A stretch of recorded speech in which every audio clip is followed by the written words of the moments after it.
Bapak, Ibu, Saudara-saudari yang terkasih, kita akan mendengarkan renungan. Marilah kita berdoa. Kasih karunia dan damai sejahtera dari Allah Bapa kita dan dari anaknya Tuhan Yesus Kristus menyertai kamu. Amin.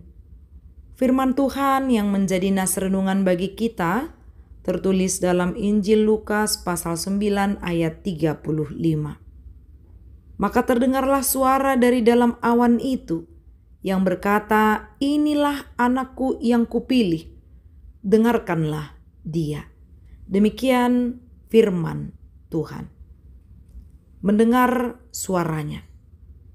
Jemaat yang baik hati, melalui pendengaran kita akan dapat mendengar apa yang baik atau apa yang buruk atau jahat.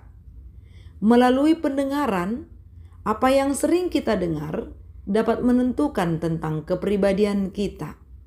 Karena dari pendengaran kita akan dilatih untuk menuangkannya di dalam tutur kata, cara berpikir, cara melihat atau memandang. Oleh sebab itu, nas firman Tuhan saat ini mengajak kita untuk bersedia mendengarkan suara Kristus. Dengarkanlah dia. Dalam nas ini, bila kita ingin lebih jelas lagi memahami bagaimana latar belakang, mengapa ada suara dari dalam awan yang mengatakan, "Inilah anakku yang kupilih, dengarkanlah dia." Baiklah kita membaca mulai dari ayat 28 sampai 36.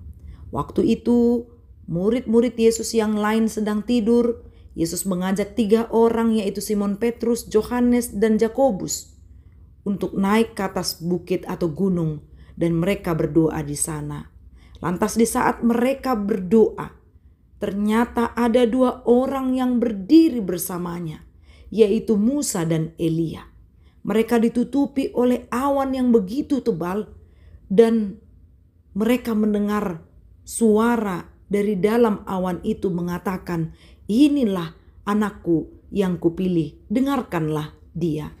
Kalimat ini merupakan pernyataan bahwa dia yang datang itu adalah memang betul-betul berasal dari yang maha tinggi.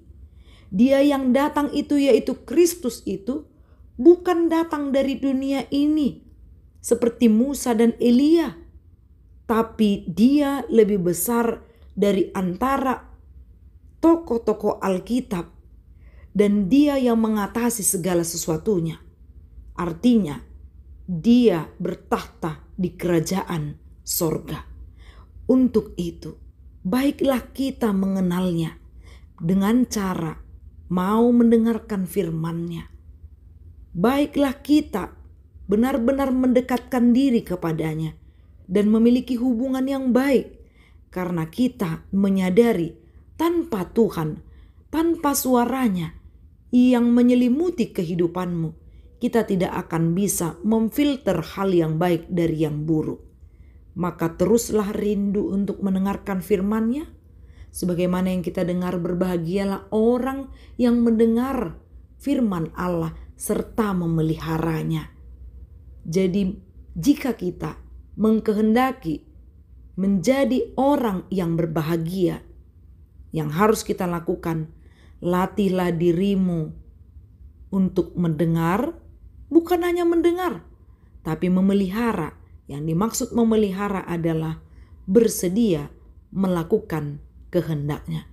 Bila suara Allah atau suara Kristus yang mengisi kehidupanmu, mau di mana saja kita tinggal, atau apa saja yang kita kerjakan, iblis itu yang berusaha untuk merayu kita, mencobai kita, tidak akan bisa menang.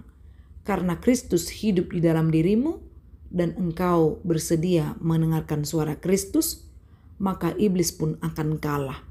Kita yang menjadi pemenangnya karena kita dimenangkan oleh Kristus. Teruslah mendengar yang baik yang berasal dari firman Kristus. Amin. Kita berdoa. Ya Allah, Bapa kami yang di sorga, Bapa yang baik, Terima kasih untuk firman-Mu yang mengajarkan kami untuk senantiasa mendengar kehendak-Mu yang menjadi terang di dalam kehidupan kami. Kiranya dengarkanlah permohonan kami ya Tuhan, dalam nama Yesus. Amin. Salam sehat, Tuhan memberkati.